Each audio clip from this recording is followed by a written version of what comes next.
it's Dory and welcome to my channel. I've lost over 80 pounds and kept it off. I follow Brightline eating, which is no sugar, no flour, 3 meals a day and measured quantities. It specifically speaks to food addiction, and I am an addict with multiple addictions. Food's my number one. But I've gotten a few questions from multiple angles as far as how do I stay consistent.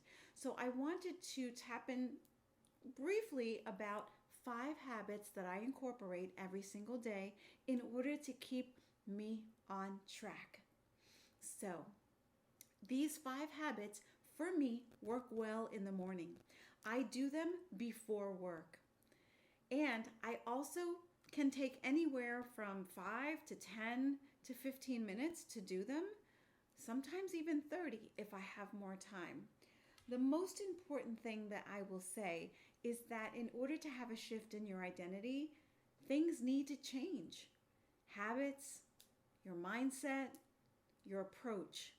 So I hope these 5 tips will help to inspire you. I do them in the morning once I've got coffee in my system because that's when I'm ticking. But you can do it in the evening to set up the next day. It's no problem. So if you have any questions, feel free to reach out. And I'd love for you to comment below with whether or not you have a set of habits in place every day that help keep you focused. All right?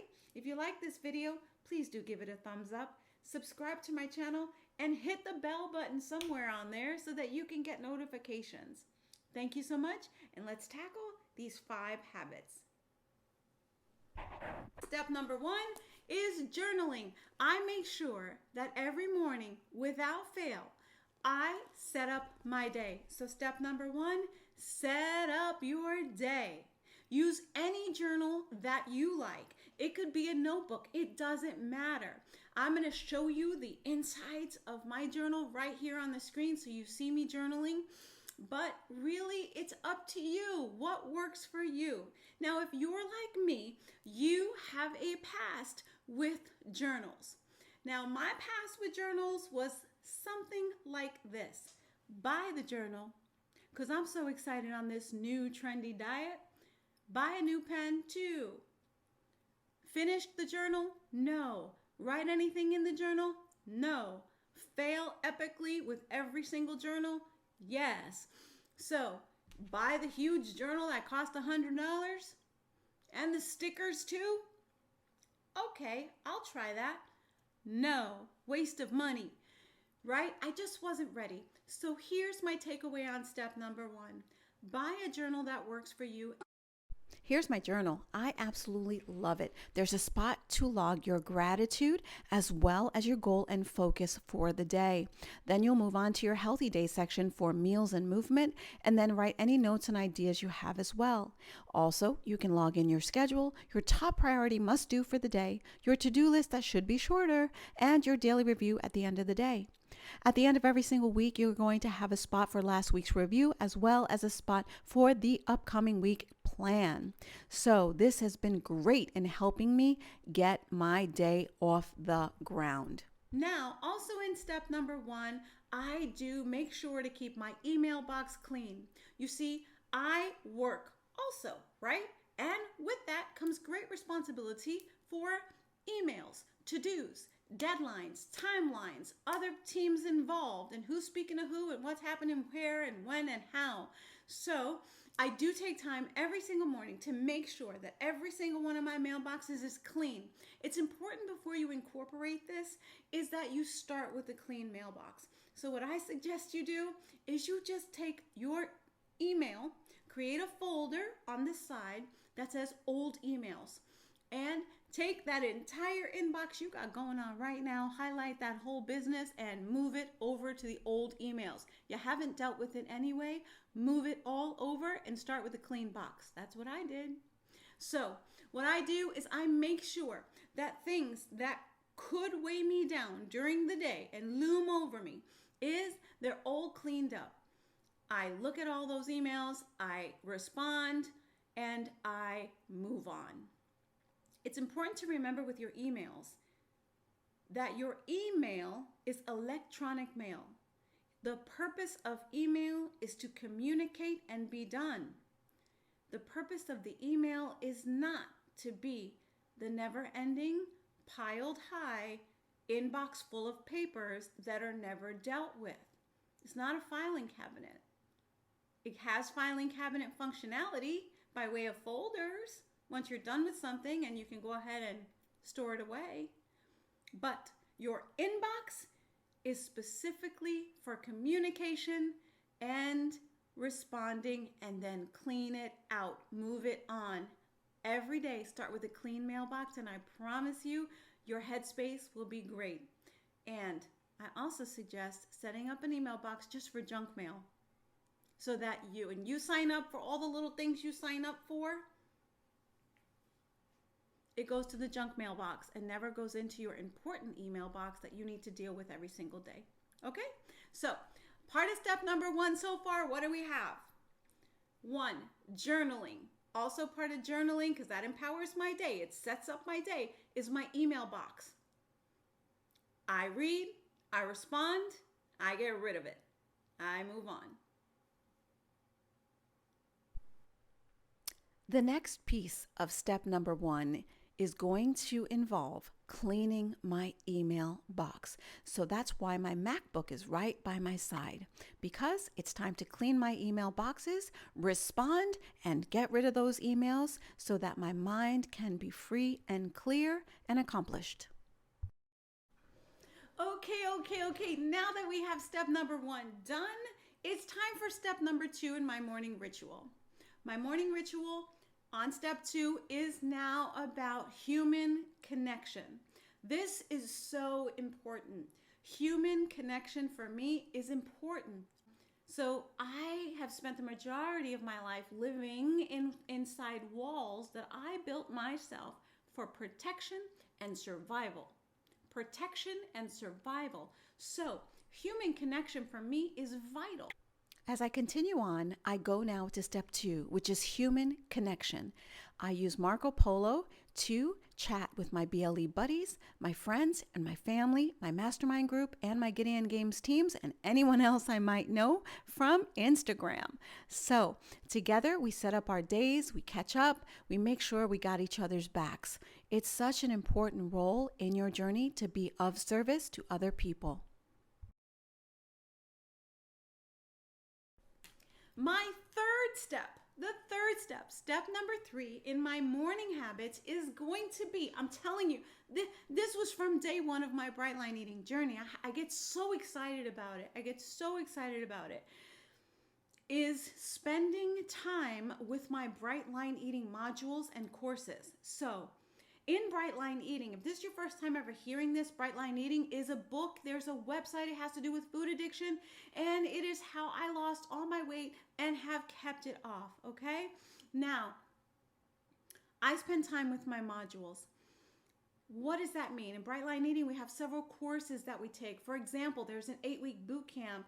And so there are video modules, there are other modules, there are bonus modules, and there are tools to download and things to listen to, watch, learn, and apply. And so every day I will pick either a module or something from one of my courses, and I will do a short but purposeful deep dive, even if that's just 5 minutes. So that way I can absorb information that helps me to continue on my journey towards freedom, and I can apply it through my day or maybe even through my week.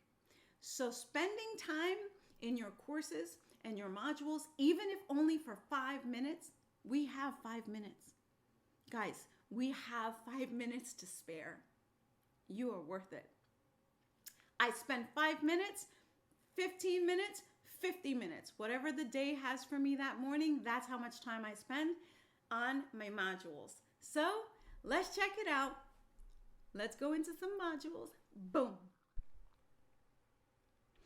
All right. Step number 3 involves my Bright Line Eating courses and modules. This is important me time. Whether I have 5 minutes, 15 minutes, or 50 minutes, I'm going to spend time in the Bright Line Eating Hub where I can pick one of my courses, modules, or webinars, and I can spend time learning, reflecting, and applying. Today, the topic was my inner food controller, inner critic, and some of my inner parts.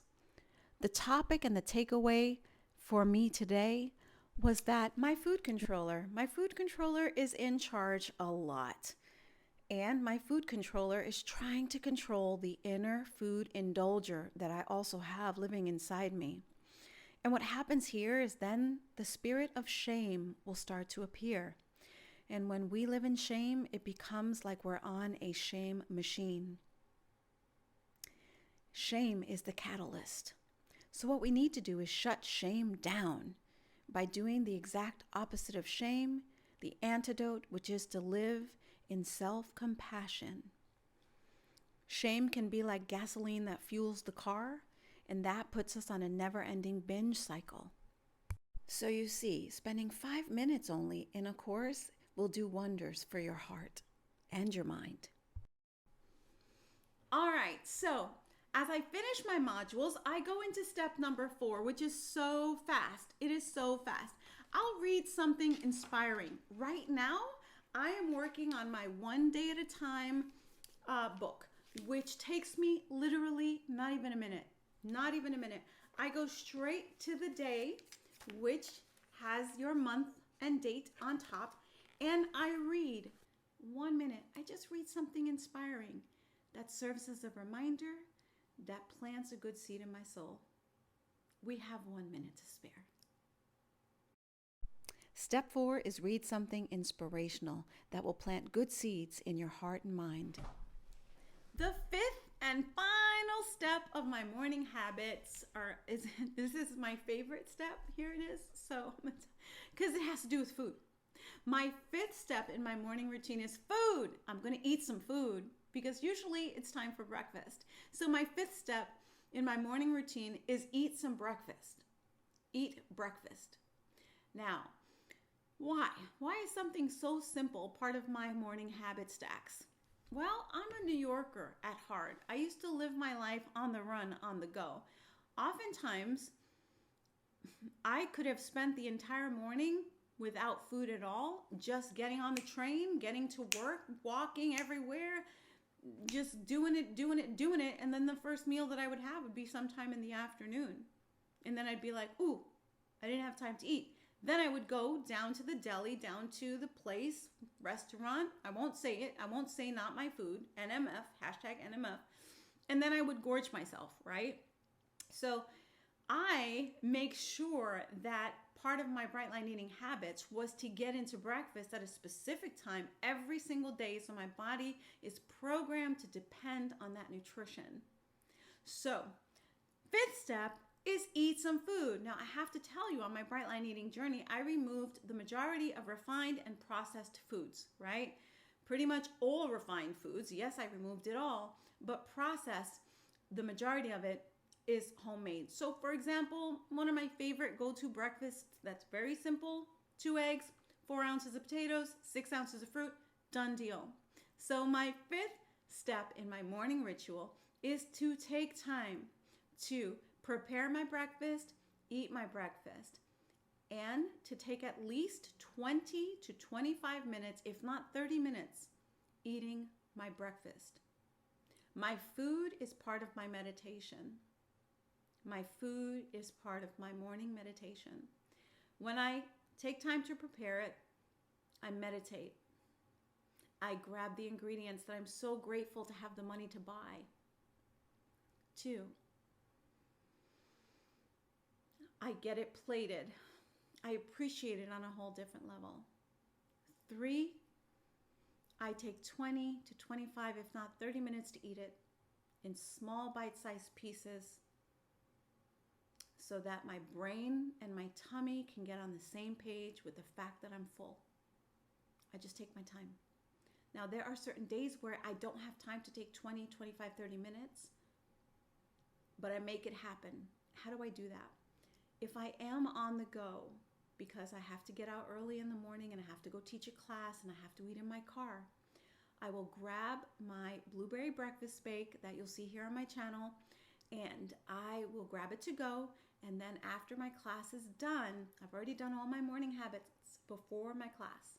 But after my class is done, I'll go in the car and I'll take 20 to 25 minutes in my car to sit and eat my breakfast.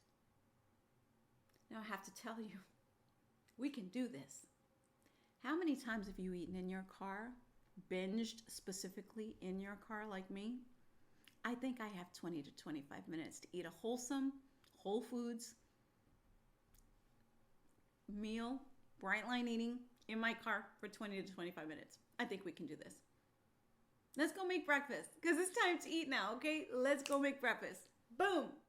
The last and final step is to prepare breakfast. Step number 5, my favorite: 2 eggs, 4 ounces of potatoes, lots of seasoning, and 6 ounces of pineapple. Now I know what you're thinking. How long does this take? Well, it takes me anywhere from 15 to 30 minutes. 15 minimally, 30 minutes max, and then my day is set.